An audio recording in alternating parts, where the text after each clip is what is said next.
السلام علیکم ناظرین، پروگرام دین کی دنیا کے ساتھ میں ہوں آپ کا میزبان اویس اسحاق۔ ناظرین، محرم کا مہینہ چل رہا ہے اور عاشورہ ابھی ختم ہوا ہے۔ اس حوالے سے بات کریں گے کہ حضرت امام حسین علیہ السلام نے اتنی بڑی قربانی یزید کے خلاف کیوں دی؟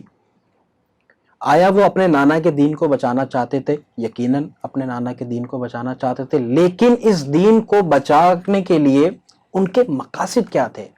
وہ اس امت سے کیا چاہتے تھے؟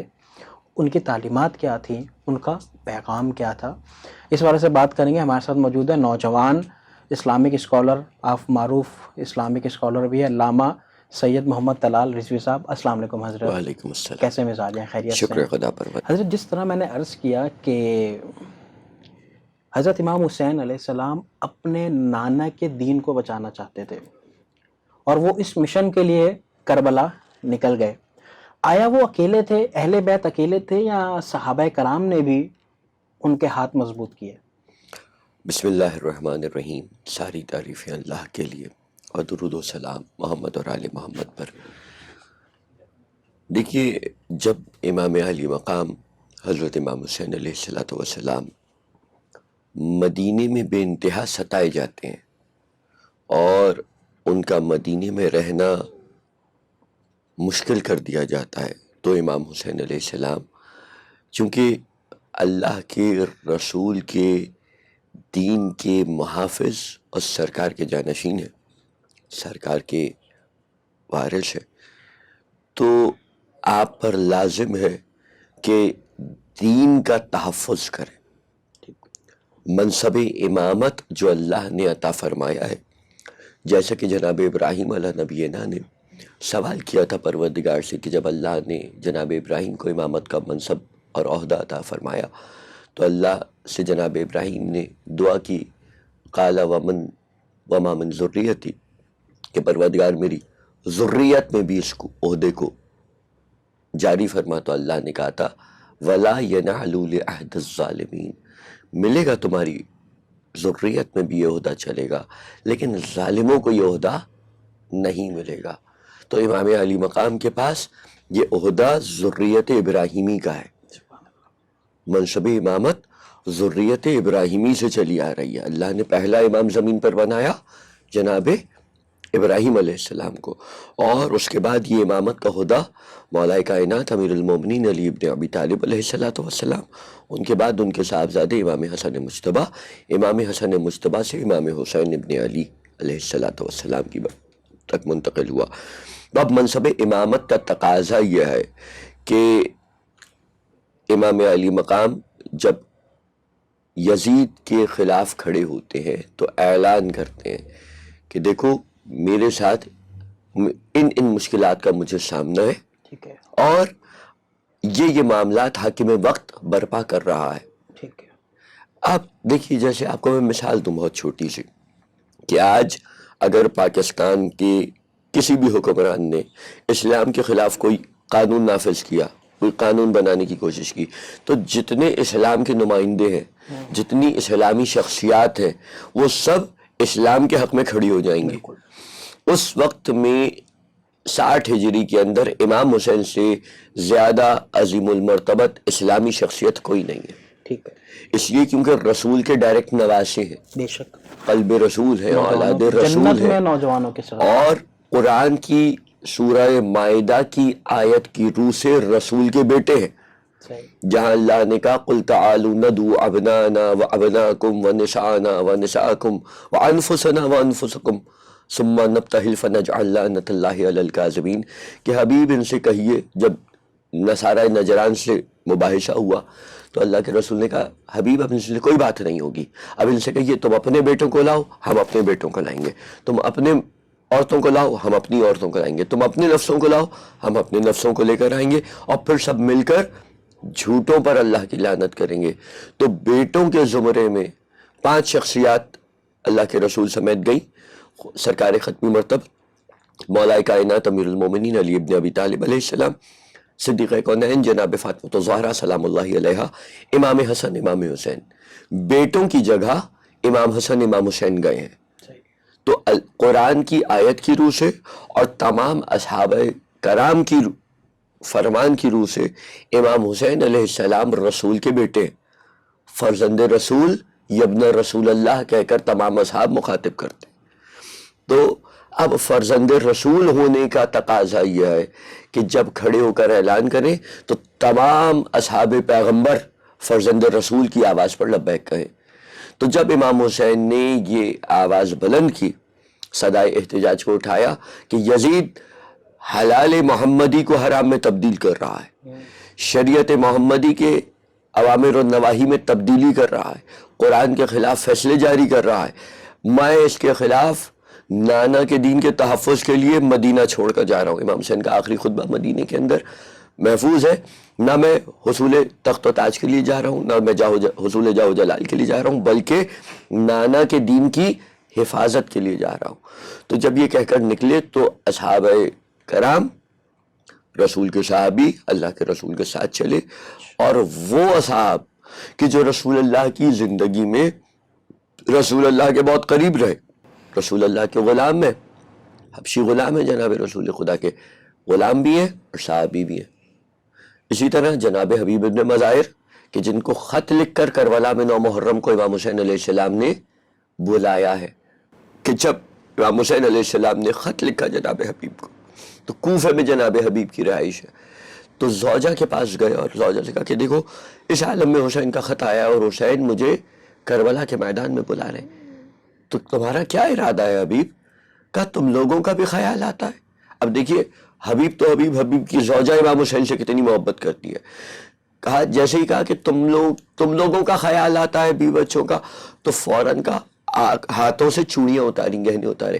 کہا حبیب یہ چادر اور گہنے تم سنبھالو، میں جا کے فرزند رسول کی مدد کرتی ہوں. تو کہا بس نیک بخت، تیرا امتحان مقصود تھا. اس طرح سے اصحاب رسول خدا صلی اللہ علیہ وآلہ وسلم نے امام حسین کا ساتھ دیا اور اپنی جانیں پیش اپنی جانیں قربان کی، اور یزید کے خلاف کھڑے ہو گئے. یزید کے خلاف کھڑے ہوئے. کیوں؟ اس لیے کیونکہ وہ جانتے تھے کہ یزید خلیفہ برحق نہیں ہے، یزید خلیفہ برحق نہیں ہے، کیونکہ وہ معاہدہ جو یزید کے باپ کا امام حسن مجتبیٰ کے ساتھ ہوا ہے. دیکھیے خلافت راشدہ کا جو ہمارا سلسلہ ہے اسلام کے اندر رائج ہے، پہلے خلیفہ اس کے مطابق تمام عالم اسلام کے مطابق وہ حضرت ابو بکر بنتے، دوسرے خلیفہ مدینے کے دوسرے حاکم حضرت عمر فاروق بنتے، تیسرے خلیفہ حضرت عثمان بنتے ہیں کہ جنہیں امت قتل کر دیتی ہے بلوا کر کے ان کے گھر کے اندر، چوتھے خلیفہ بنتے ہیں امام علی ابن ابی طالب علیہ السلام، اور اس کے بعد امیر المومنین کی شہادت کے بعد خلافت آتی ہے امام حسن کے پاس. 6 مہینے کی امام حسن مجتبیٰ کی خلافت ہے، ان کو زہر دے دیا جس کے بعد زہر بہت بعد میں دیا. 6 مہینے کی خلافت کے اندر امام حسن مجتبیٰ کے ساتھ معاویہ نے چونکہ شام سے دستبردار نہیں کیا ہے، معاویہ ابن ابو سفیان کہ جو یزید کا باپ ہے، اس نے جب اچھا اس کا کردار اس وقت کیا ہے کہ یہ ممبروں سے امیر المومنین حضرت علی ابن ابی طالب کو گالیاں دلوا رہا ہے. تو جب امام حسن اور معاویہ آمنے سامنے ہوئے اور صلح نامہ بھیجا معاویہ نے کہ آپ صلح کر لیجئے، آپ کی جو شرائط ہوں گی مجھے تمام شرائط منظور ہوں گی. تو پہلی شرط امام حسن علیہ السلام نے لکھی کہ یزید معاویہ ممبر سے جو میرے باپ کو سب و شتم ہو رہا ہے، حضرت علی صحابی رسول بھی ہے، اول المسلمین بھی ہے اس تاریخ اسلام کے مطابق، اول المسلمین، کہ اگر ہم دعوت ذوالعشیرہ کی بات کریں تو جو تقسیم کی جاتی ہے کہ بزرگوں میں، خواتین میں اور بچوں میں اور بوڑھوں میں کس نے اسلام قبول کیا، تو سب سے پہلی شخصیت حضرت علی ابن ابی طالب علیہ السلام کی آتی ہے کہ جس نے اسلام کو اول المسلمین ہے. اول المسلمین ہونے کے ساتھ ساتھ صحابی رسول ہے، صحابی رسول ہونے کے ساتھ ساتھ فاتح اسلام ہے. بدر تاریخ اٹھا کے پڑھ لیجئے، حضرت علی کی محنت سے لڑی، احد حضرت علی کی محنت سے جیتی گئی، خندق، خیبر، تمام جنگیں اسلام کی حضرت علی کے سر شہراج آتا ہے. تو جب تمام اتنی فتوحات اور اتنی محنت اور اتنی محبت اسلام کے لیے اور اتنی قربانیاں امیر المومنین حضرت علی بن ابی طالب علیہ السلام کی ہے، ان کو اگر کوئی شخص، اور جو صحابی رسول بھی ہے، اگر انہیں کوئی شخص گالیاں دلوا رہا ہے، تو امام حسن نے پہلی شرط رکھی کہ تم ممبر سے میرے باپ کو گالیاں دلوانا بند کرو. اور ان شرطوں میں کی ایک شرط یہ تھی کہ معاویہ اپنے بعد کسی کو خلیفہ اور جانشین مقرر نہیں کرے گا. یا تو خلافت امام حسن اگر حیات رہے تو ان کے پاس جائے گی، ورنہ امام حسین علیہ السلام کے پاس آئے گی، آل محمد کی طرف پلٹ جائے گی۔ ایسا نہیں ہوا، معاویہ نے معاہدے کی خلاف ورزی کی اور اپنی زندگی میں ہی یزید کے لیے بیعت لی۔ ٹھیک ہے حضرت، یہ بالکل یقیناً آپ نے تاریخ کا ایک بالکل امپورٹنٹ باب کھولا ہے۔ امام حسین رضی علیہ السلام کی جو قربانی ہے، جو ان کی محنت ہے، وہ یہ کہ نانا کا دین بچہ ہے۔ بے شک آج کے حالات حاضرہ میں آپ دیکھتے ہیں کہ امام حسین علیہ السلام نے جو قربانی دی ہے، کیا مسلمان اس دین کے لیے واقعی محنت کر رہے ہیں اور اللہ کے بتائے ہوئے طریقے کے مطابق زندگی گزار رہے ہیں؟ معذرت کے ساتھ 1% بھی نہیں کر رہا ہے، ون لائنر آنسر، بالکل بھی نہیں۔ 1% بھی نہیں کر رہا ہے۔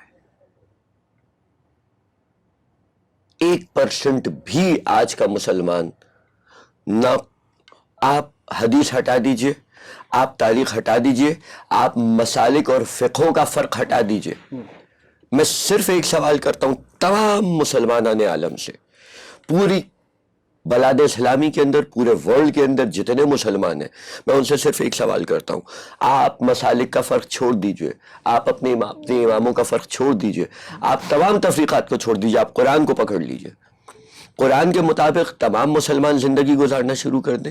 قرآن نے جس کو اچھا کہا ہے اسے اچھا کہیے، جسے برا کہا ہے اسے برا کہیے، جو کرنے کا حکم دیا ہے وہ کیجئے، جو نہیں کرنے کا حکم دیا ہے وہ نہیں کیجئے، جس سے روکا ہے قرآن کی آیت ہے، جو محمد دے وہ لے لو، جس سے روکے اس سے باز آ جاؤ۔ تو جو قرآن کہہ رہا ہے اس پہ عمل کر لیجئے، زندگی آسان ہو جائے گی، آپ کربلا والے، رسول والے، اسلام والے دین پہ عمل کرنے لگیں گے۔ آج کا مسلمان 0%۔ اور امام حسین علیہ السلام نے عاشورہ کے میدان میں نماز بھی پڑھی ہے، حالانکہ اتنے مصائب ہیں، ہر طرف سے مشکلات ہے، پریشانی ہے، موت ہے، حتیٰ کہ موت ہے، اس کے باوجود امام حسین علیہ السلام نے دیکھیے فجر کی نماز پڑھی، فجر کی نماز جس وقت امام علی مقام پڑھ رہے ہیں تو یزید کے لشکر سے پہلا حملہ ہوا جس میں 35 افراد امام کے لشکر کے شہید ہو گئے، پہلا حملہ۔ دوسری نماز ظہر کی نماز آتی ہے، جو ظہر کی نماز امام نے کس عالم میں پڑھی کہ امام کے پاس صرف چند اصحاب رہ گئے، ایسے عالم میں امام کے ایک صحابی جناب سعید شہید سوال کرتے ہیں کہ مولا نماز ظہر کا وقت داخل ہو گیا، سعید نماز پڑھنی، 110 برس سن ہے جناب سعید کا سعید نماز پڑھنی ہے، اصحاب سے کہو، جو اصحاب بچے ان سے کہو کہ نماز کے لیے صف کا راستہ کرے۔ نماز کی صف تیار ہوئی اور اس کے بعد جناب سعید شہید جیسے ہی امام کے پیچھے آ کے کھڑے ہوئے تو سامنے سے لشکر نے دیکھا کہ امام حسین نماز کے لیے صف بنا رہے ہیں تو تیر انداز نشانہ لے کر بیٹھ گئے۔ تو جیسے ہی تیر اندازوں نے اپنی پوزیشن کو سنبھالا، جناب سعید نے نماز چھوڑی اور امام حسین کے آگے کھڑے ہو گئے۔ امام نے سوال کیا سعید نماز نہیں پڑھنی؟ کہا فرزند رسول آپ نماز پڑھائیے، میں آپ کی حفاظت کر رہا ہوں، میں آپ کی اور آپ کی نماز کی حفاظت کر رہا ہوں۔ تاریخ میں ایک واقعہ کربلا میں مقتل ابی مخنف، یہ ابی مخنف وہ شخص ہے جو یزید کے لشکر کا راوی ہے۔ ابی مخلف نے یہ لکھا، کہتا ہے کہ جیسے ہی حسین کی ظہر کی نماز ختم ہوئی، سعید کھڑے قد سے حسین کی آغوش میں آ کر گرے، ہاتھوں پر، سر پر، چہرے پر، سینے پر، پیروں پر مثل ساہی کے تیروں سے بھر چکے تھے۔ اور جیسے ہی امام حسین کی آغوش میں آ کے گرے تو صرف ایک جملہ، ایک سوال، فرزند رسول نماز ہو گئی؟ ہاں سعید نماز ہو گئی، اور روح قفس انصری سے پرواز کر جاتی۔ جناب سعید بھی صحابی رسول ہے۔ سبحان اللہ، اتنی قربانی حضرت امام حسین کی، اور خاص طور پہ نماز کے حوالے سے۔ تو یہ امت کیوں، آخر وجہ کیا ہے کہ مطلب کیوں نماز کے معاملے میں یا شعائر دین کے معاملے میں اتنی پیچھے کیوں ہوتی جا رہی ہے؟ اس لیے پیچھے ہوتے چلے جا رہے ہیں کہ ہم گلیمرائزڈ ہو گئے، ہم سازشوں کا شکار ہو چکے ہیں۔ ہم نے قرآن کو چھوڑ کر، قرآن والوں کو چھوڑ کر غیروں کو اپنا لیا ہے۔ ہم قرآن کی تفسیر امریکہ اور لندن سے لیتے ہیں، قرآن کی تفسیر قرآن والوں سے نہیں لیتے۔ اللہ کے رسول کی حدیث انی تارک فیکم الثقلین کتاب اللہ و اطرتی، میں تمہارے درمیان دو گراں قدر چیزیں چھوڑ کر جا رہا ہوں، ایک کتاب خدا، دوسرے میرے اہل بیت، میری اطرت۔ ان دونوں کے دامن سے متمسک رہنا، یہ دونوں آپس میں کبھی جدا نہ ہوں گے الا کہ مجھ سے حوض کوثر پہ آ کر ملاقات کریں۔ قرآن اہل بیت کے بغیر نہیں ہے، اہل بیت قرآن کے بغیر۔ اچھا، یہ ایک واقعہ ہے، میں نے سنا ہے، اور اس کی حقیقت تو آپ بتائیں گے کہ امام حسین تقریباً 2 یا 3 دن پہلے شہادت سے تو ان کی آنکھ لگتی ہے، تو ان کو خواب میں حضرت علی رضی اللہ تعالیٰ عنہ کا دیدار ہوا اور انہوں نے کوئی جنت کی خوشخبری دی. اس کی تفصیلات کیا ہیں؟ اس واقعے کی حقیقت پر آپ خود ہی غور کر لیجئے. جی جس کو نانا نے جوانان جنت کا سردار بنایا ہو سبحان اللہ، اسے جنت کی خوشخبری دیں گے؟ سبحان وہ دوسروں کو جنت کی خوشخبری دے رہا ہے. سبحان امام حسین کے لیے جنت کی خوشخبری نہیں ہے، کیونکہ امام حسین کو جنت نہیں چاہیے، جنت کو چاہیے کہ حسین کے قدم جنت میں آ جائیں. سبحان. امام حسین تو سردار جنت ہے. اس کی کوئی حقیقت ہے واقعی؟ کوئی حقیقت نہیں ہے اس واقعے کی. اچھا. ایسا کوئی واقعہ نہیں ملتا. ہاں یہ واقعہ ضرور ہے کہ شب عاشور امام حسین نے اپنے اصحاب کو یہ کہا کہ تم چلے جاؤ، یہ صرف میرے خون کے پیاسے ہیں. اچھا. تم چاہتے ہو کہ تم سمجھتے ہو کہ شاید تمہاری بخشش نہیں ہوگی اگر حسین کا ساتھ دے دو گے، تو میں تمہیں جنت کی ضمانت دیتا ہوں. سبحان. اگر تمہیں شاید شرم آ رہی ہو کہ ہم اس حال میں فرزند رسول کو چھوڑ کر چلے جائیں، تو میرے گھر والوں سے ایک ایک کا ہاتھ پکڑو اور لے کر نکل جاؤ. کہ تم شاید یہ سوچ رہے ہوگے کہ کیسے حسین کا سامنا کر کے خیمے سے باہر نکلیں گے. علی اکبر چراغ کو بجھا دو. تو وہ جو چراغ خیمے میں جل رہا تھا، شہزادے نے وہ چراغ کو گل کر دیا. کچھ آوازیں تھوڑی دیر میں محسوس ہوئیں، کھسکنے کی، سرکنے کی، تلواریں کھچنے کی. کچھ دیر کے بعد جب امام حسین نے چراغ جلایا تو خیمے کا منظر بدلا ہوا تھا. وہ جو بیٹھ کر حسین کی گفتگو سن رہے تھے، ان میں سے جو بوڑھے تھے انہوں نے اپنے امامے اتار کے کمر پہ کس لیے تھے کہ جوان کمر رشیدی نظر آئیں. بچے گھٹنوں کے بل کھڑے ہو گئے تھے کہ ہم جوان نظر آئیں، اور جوان اپنی تلواروں کو نیام سے نکال کے گردنوں پہ رکھے ہوئے تھے کہ فرزند رسول آپ کہیے تو ہم اپنے ہاتھ سے اپنی گردنوں کو اپنے تن سے جدا کر دیں، مگر اپنا ساتھ چھوڑ کر جانے کو نہ کہیے. یہ جانفشانی، یہ محبت. تو امام حسین تو خود جنت کی ضمانت دے رہے ہیں.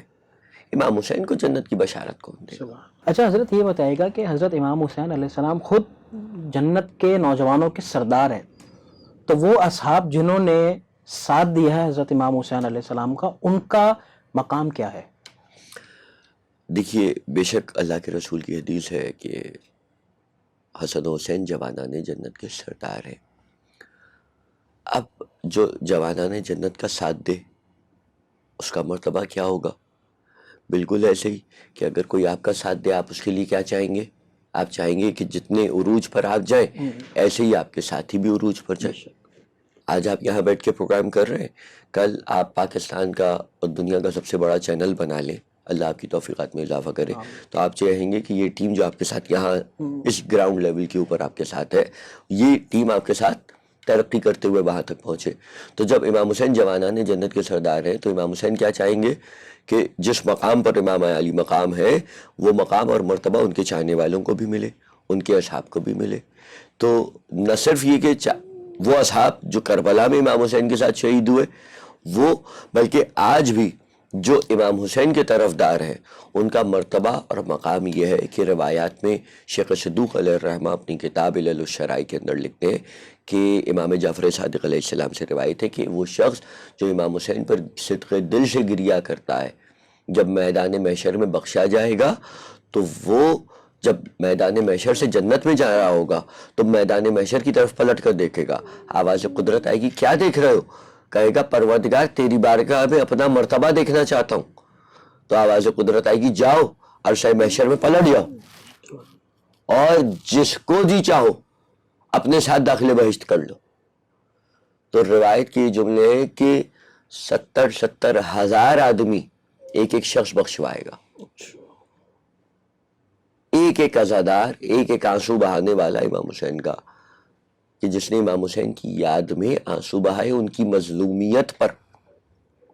دیکھیے ایک باپ مرتا ہے، ایک میں بات کہنا چاہ رہا ہوں، اتحاد بین المسلمین کے لیے ایک پیغام دینا چاہ رہا ہوں. ایک باپ کا انتقال ہوتا ہے اور اس کے 10 بیٹے ہوتے ہیں، تو 10 کے 10 بیٹے ایک طرح سے باپ کی میت پہ نہیں روتے. بالکل. کوئی دھاڑے مار مار کر رو رہا ہوتا ہے، کوئی بے ہوش ہوا چلا جا رہا ہوتا ہے، کوئی آہستہ آہستہ سے آنسو پوچھ کے دوسرے کاموں میں مصروف ہوتا ہے. لیکن غم سب کو ہوتا ہے. غم سب کو ہوتا ہے. بالکل. کوئی کفن دفن میں لگا ہوتا ہے, کوئی گھر والوں کو سنبھالنے میں لگا ہوتا ہے, کوئی انتظامات میں لگا ہوا ہوتا ہے. ایسا نہیں ہے کہ جو دوسروں کو سنبھالنے میں لگا ہوا ہے اپنے آپ کے اوپر ضبط کر کے اسے غم نہیں ہے. امام حسین سے محبت اسلام کے تمام فرقوں کی اساس ہے. سبحان اللہ. اور کرتے بھی ہیں. کرتے ہیں.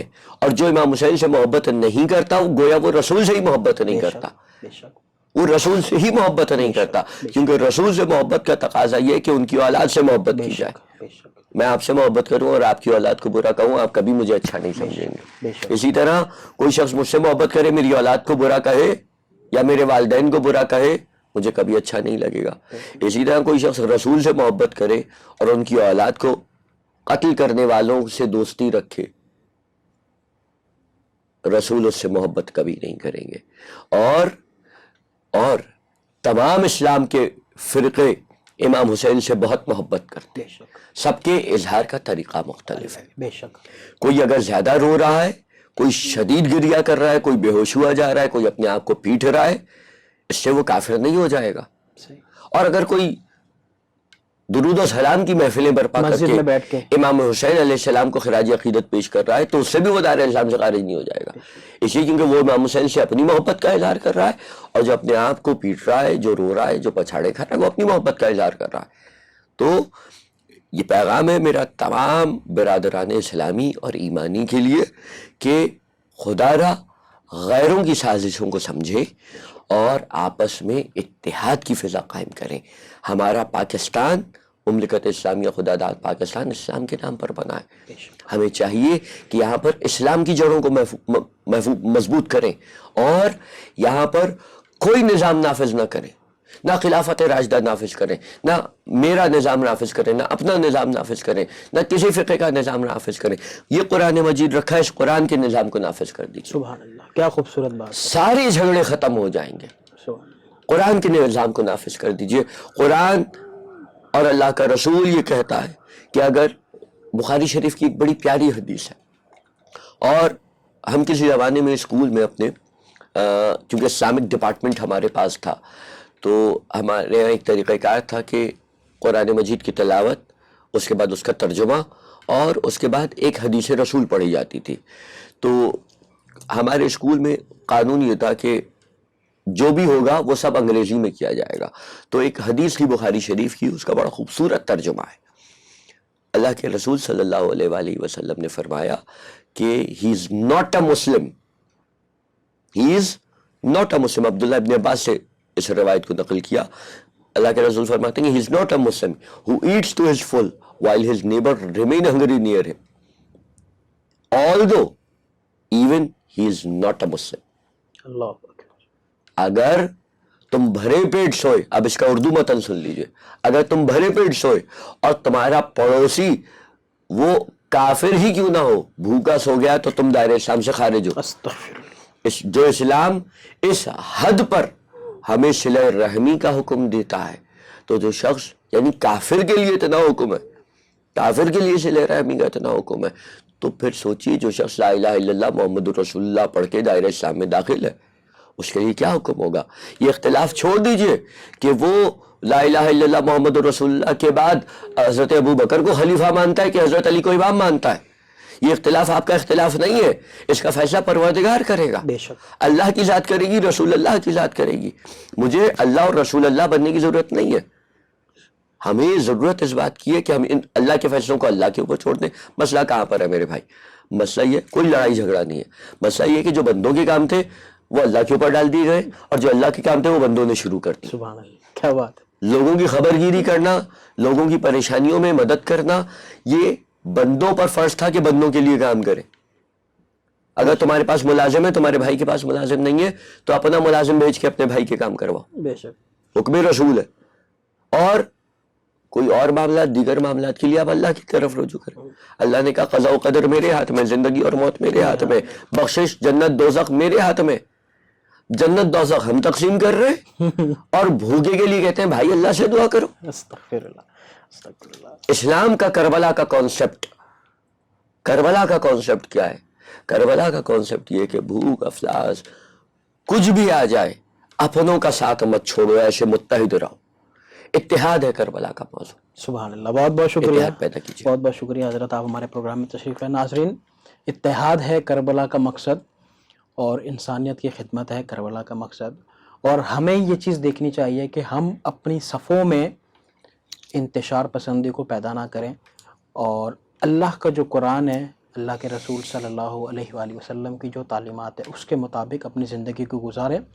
اسی کے ساتھ اپنے میزبان اویس اسحاق کو دیجیے اجازت. اللہ حافظ.